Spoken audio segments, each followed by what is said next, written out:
ก็งามน้องก็งามจะหักใครดีเอ้ยนั้นงามงามแท้งามมีเสน่ห์งามแท้เด้ยามยิ้มก็ว่าจับใจสองน้องเอ้ยนั้นงามงามคู่กันไปหน้าหักใครหน้าเสยสมนมแก้มหน้าได้แต่คิดทำควรลำพันโอ้จอมควันเจ้าสังกัดงามทั้งน้ำใจน้องนั้นงามเหมือนเอื้อ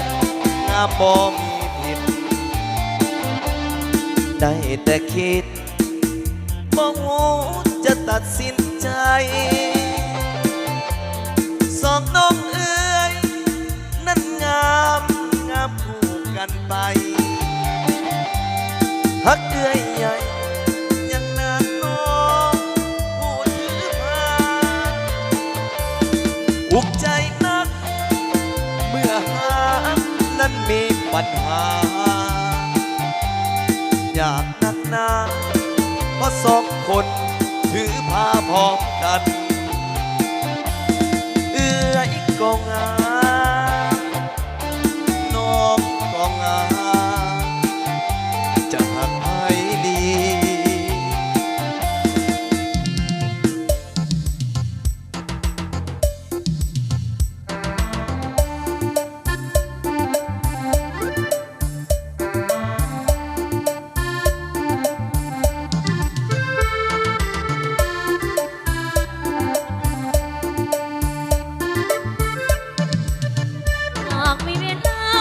มาหน้าบางน้ำพี่นะ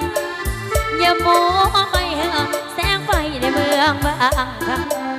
อย่าโม้ไปจองติดนักร้องคนดังจงเงินเป็นตังแล้วเขายังไม่ได้ไปกินเพชรสดสดเก่าเก่าหอม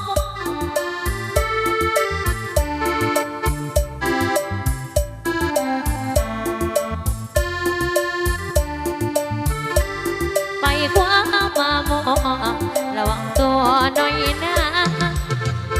เก็บเงินได้เท่าไรแล้วพี่ลุงมาป้ามีพ่อของพี่บอนหาเมื่อไรพี่จะกลับบ้านนะสวยส่งข่าวมาล่วงหน้าจะได้ไหมหากพี่กลับมาสภาพตาปากน้องฟังอย่าให้คอยเธอนะพี่อยากมีเสื้อใหม่อย่าพายิ้มเงากลับมายามน้ำใจหากพามาได้แต่อย่าให้สวยเกินเชื่ออย่าเฮ้ยอย่าเฮ้ยเฮ้ยเฮ้ยอย่าเฮ้ยอย่า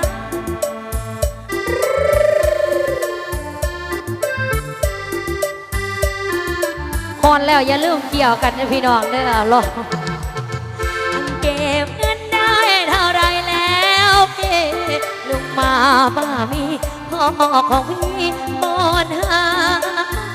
เมื่อไรพี่จะกลับบ้านนาสวยส่งข่าวมาล่วงหน้าจะได้ไหม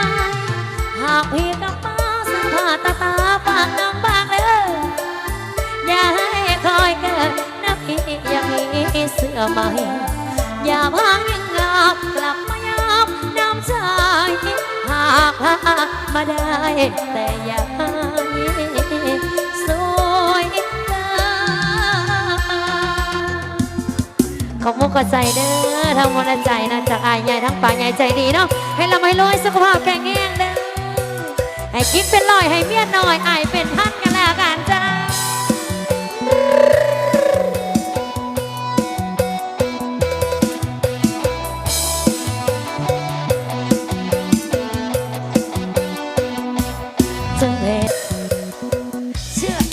เอาปอกข้อใหญ่กันแล้วกันพี่น้อง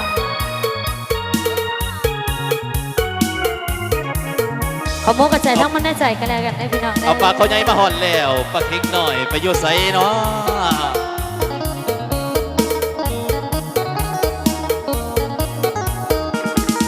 เดือนสามออกไม่สามคำได้มายาละสามบาทผู้ไทย มาคำคุณขวัญเขาเป็นเหตุของเก่าละของเขาผู้ไทย สาวบ้านวัฒนธรรมใหม่หักษาไว้ประเพณีอันดีงาม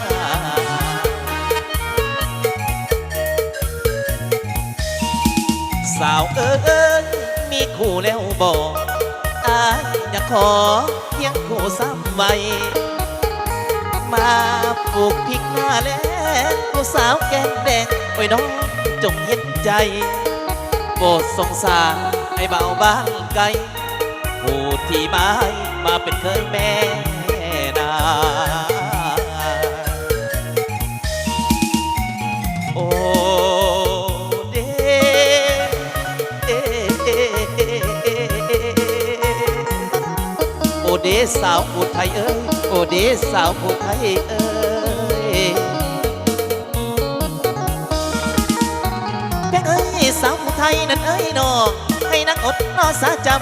ไว้กินเกลือต่างหลับไก่ผู้งามเอ้ยลอยเอ้ยปากเขาใหญ่มาหอนแล้วปากเขาใหญ่มาหอนแล้วปากเค็งน้อยไปอยู่ใส่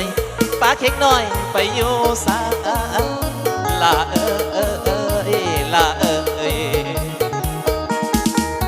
แม่เอ้ยสาวผู้ไทยนั่นเอ้ยน้องให้นักอดนอสาเลียเอาไฟโซ่ไว้ขาผู้งามเอ้ยลอยเอ้ยปัดจะหามาหอนแล้วปัดมาหามาหอนแล้วจังมาทิมให้หากินจังมาอายให้หากิน